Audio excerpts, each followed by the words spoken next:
အားလုံးပဲမင်္ဂလာပါရန်ကုန် site channel ကပြန်လည်ကြိုဆိုလိုက်ပါတယ်ကျွန်တော်ဒီနေ့ပြပြပေးမယ့်အကြောင်းအရာလေးကတော့ကျွန်တော် Messenger မှာ ringtone အသံပြောင်းတဲ့အကြောင်းကိုကျွန်တော်ပြပြသွားမှာဖြစ်ပါတယ်ခင်ဗျ။ Okay ပါကျွန်တော် Messenger မှာပေါ့ကျွန်တော်တို့ ringtone ဖုန်းခေါ်တယ်သူများတွေဖုန်းခေါ်တယ်အချိန်မှာကျွန်တော်တို့ဖုန်းမှာမြည်တဲ့အသံလေး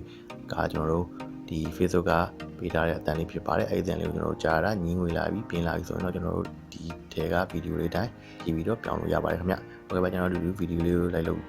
ပေးကြပါအောင်လို့ဒီဗီဒီယိုလေးကိုစတင်ကြည့်လိုက်အောင်ခင်ဗျ။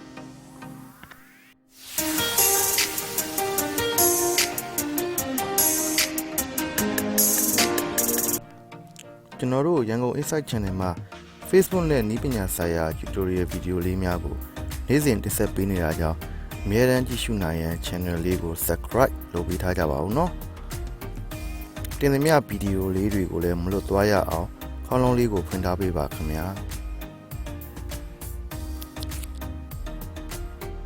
ဟုတ်ကဲ့ကျွန်တော်နီးလန်းလေးရတော့ရန်ကိုလွယ်ပါတယ်ခင်ဗျာကျွန်တော်တို့ပထမဆုံးကျွန်တော်တို့ရဲ့ Messenger application နဲ့ဝင်ရောက်ပေးလို့ရပါတယ်။မြောက်ပြီးပါပြီးရင်ကျွန်တော်ဒီနောက်ရောက်သွားပြီနောက်တော့ကျွန်တော်ပုံမှန်လူပုံလေးရှိပါတယ်ချဲ့ပြီးမှကျွန်တော်ရဲ့ profile ပုံလေးကိုတစ်ချက်ထောက်လိုက်ပါဟုတ်ပြီကျွန်တော် profile ပုံလေးကိုချက်ထောက်ပြီးပါကျွန်တော်အောက်ကိုချက်ဆင်းပေးပါအောက်ကိုဆင်းကျွန်တော် notification and မှာ sound ဆိုလေးတွေ့ပါလိမ့်မယ်ခင်ဗျခရမ်းရောင်လေးနဲ့အဲ့ဒါလေးကိုနှိပ်လိုက်ပါဟုတ်ပြီကျွန်တော်နှိပ်ပြီးသွားရင်ကျွန်တော်ဒီမှာပေါ့ဒီမှာ ringtone ဆိုတဲ့နေရာလေးမှာကျွန်တော်ပြောင်းလို့ရပါတယ် ringtone ဆိုတဲ့နေရာမှာပေါ့အများကြီးရှိပါတယ်ခင်ဗျကျွန်တော်